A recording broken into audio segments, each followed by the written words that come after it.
Good afternoon, y'all.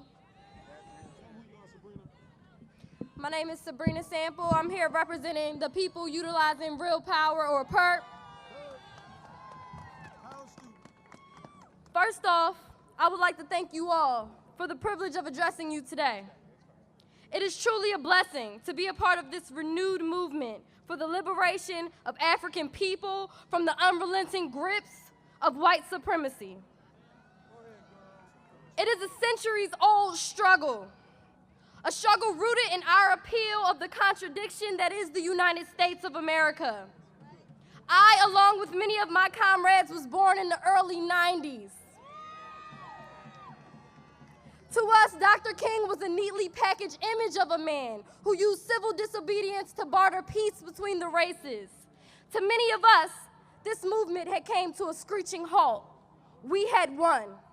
But in our ghettos, and even in the suburbs where some of us lived out parts of the American dream, we were reminded of our color and that we lived in what Dr. King called two Americas.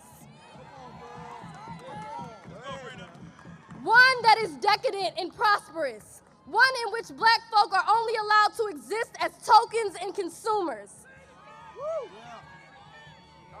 And then there is Black America, from which the highs of excellence and vibrant culture are leveled by the lows of poverty, police brutality, and fractured unity.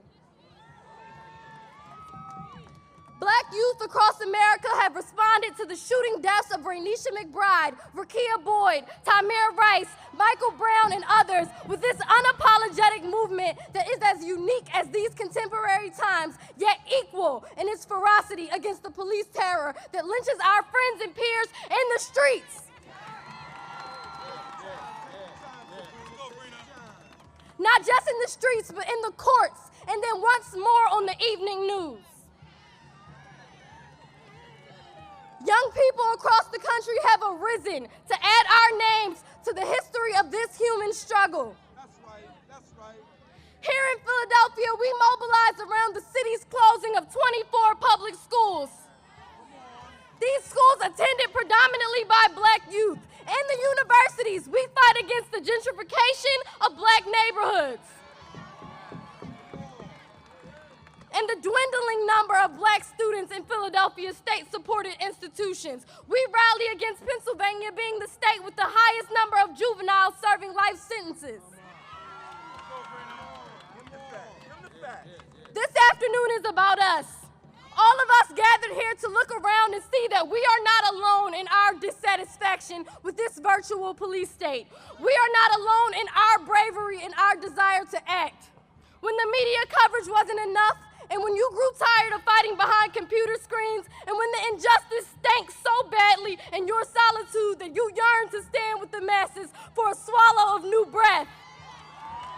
Go ahead. Drop it.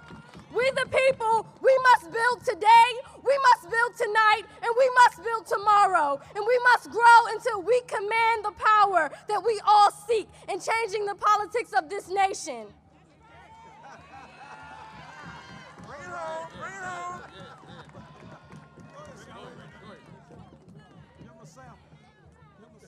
I want to end this, and if you were born in the late 80s or the early 90s, when I say black lives, then you say matter. Black lives! Black lives!